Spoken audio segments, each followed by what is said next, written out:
Kami dulu ketika pilkada di Jakarta, Bapak sekalian, tidak ada satupun survei yang pernah memenangkan kita. Nggak ada, tidak ada. Bahkan litbang sebuah koran sangat terkenal itu menempatkan kita jauh sekali di bawah. Kalahnya berlebihan. Sampai di ujung pun kita masih kalah. Jadi saya sering bilang, ini sebetulnya aspirasi masyarakat atau aspirasi penyelenggara survei ya gitu. Ini yang mana nih kita? Gak tahu. Hari ini juga kita menemukan itu. Bahkan ada yang tanya kemarin di sebuah wawancara, Pak Anies ini banyak jegal-jegal, gimana komentarnya?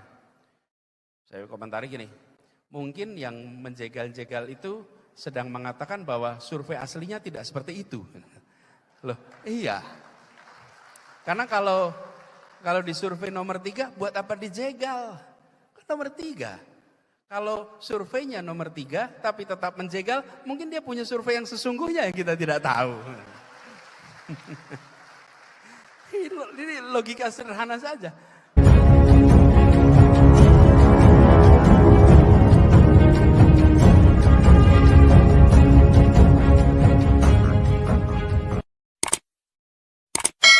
Assalamualaikum warahmatullahi wabarakatuh. Kita berjumpa kembali. Saya Bustami Narda mendoakan kepada Allah Subhanahu wa taala, Tuhan Yang Maha Esa, semoga seluruh pemirsa selalu mendapatkan keberkahan hidup dari Allah Subhanahu wa taala, Tuhan Yang Maha Esa. Sahabat BN, Recep Tayyip Erdogan menduduki kembali jabatan Presiden Turki untuk periode ketiga. Setelah berhasil memenangkan pemungutan suara putaran kedua Pilpres Turki baru lalu dengan perolehan suara Erdogan 52,14%, sementara lawannya Kemal Kılıçdaroğlu sebanyak 47,86%, maka pada tanggal 3 Juni ini Erdogan akan diambil sumpahnya untuk menjadi presiden di Turki. Beranjak dari sini ada satu hal yang menarik yang mungkin perlu menjadi pelajaran atau cermin perbandingan bagi kita di Indonesia yang sekarang telah berada pada tahapan-tahapan penyelenggaraan pemilu untuk tahun 2024 yang sekaligus juga akan melakukan pilpres pemilihan presiden. Kita tahu bahwa pada pilpres di Turki baru lalu ini Erdogan kelihatannya tidaklah dilirik oleh lembaga-lembaga survei di negara itu. Dari rilis lembaga-lembaga survei di Turki, tidak ada hasil survei dari lembaga survei yang memenangkan Erdogan.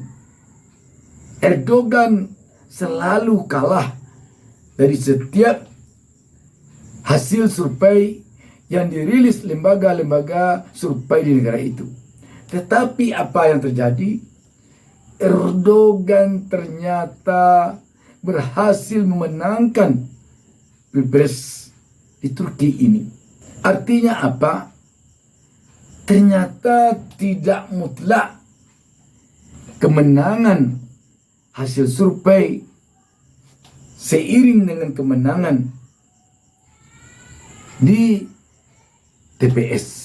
Artinya walaupun seorang calon berhasil memenangkan rilis survei, tetapi belum bisa dipastikan memenangkan pilihan rakyat. Sedangkan yang berlaku secara resmi untuk menentukan kemenangan satu pasangan calon pada pilpres adalah kemenangan dari suara rakyat secara resmi yang diberikannya di TPS, bukan kemenangan dari hasil survei. Karena itu sahabat, di tengah-tengah hiruk pikuknya sekarang ini tentang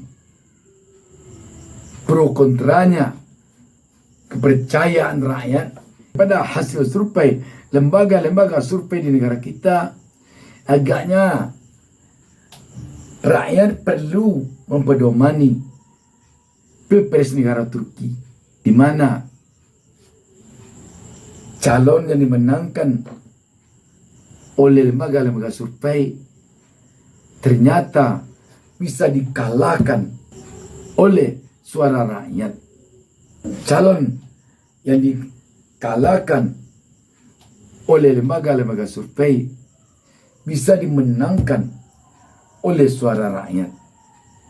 Sebab bagaimanapun Pilpres ini adalah menunjukkan kedaulatan rakyat. Pada Pilpres atau pada pemilu inilah rakyat punya kesempatan menentukan siapa yang akan menjadi pemimpinnya.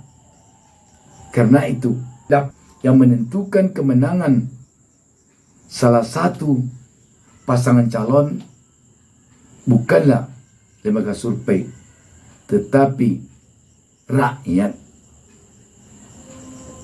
Dengan demikian, tentu rakyat berharap kepada lembaga-lembaga survei agar di dalam melakukan survei benar-benar berpedoman kepada suara rakyat, bukan berpedoman kepada pemesan survei. Kami dulu ketika pilkada di Jakarta, Bapak sekalian, tidak ada satupun survei yang pernah memenangkan kita. Nggak ada. Tidak ada. Bahkan litbang sebuah koran sangat terkenal itu menempatkan kita jauh sekali di bawah. Kalahnya berlebihan. Sampai di ujung pun kita masih kalah. Jadi saya sering bilang, ini sebetulnya aspirasi masyarakat atau aspirasi penyelenggara survei ya. Gitu. Ini yang mana nih kita? Nggak tahu. Hari ini juga kita menemukan itu. Bahkan ada yang tanya kemarin, di sebuah wawancara, Pak Anies ini banyak jegal-jegal, gimana komentarnya? Saya komentari gini, mungkin yang menjegal-jegal itu sedang mengatakan bahwa survei aslinya tidak seperti itu. Loh, iya. Karena kalau di survei nomor 3, buat apa dijegal? Kan nomor 3. Kalau surveinya nomor 3 tapi tetap menjegal, mungkin dia punya survei yang sesungguhnya yang kita tidak tahu. Ini logika sederhana saja. Demikian, wassalamualaikum warahmatullahi wabarakatuh. Jangan lupa subscribe. Jangan lupa subscribe. Jangan lupa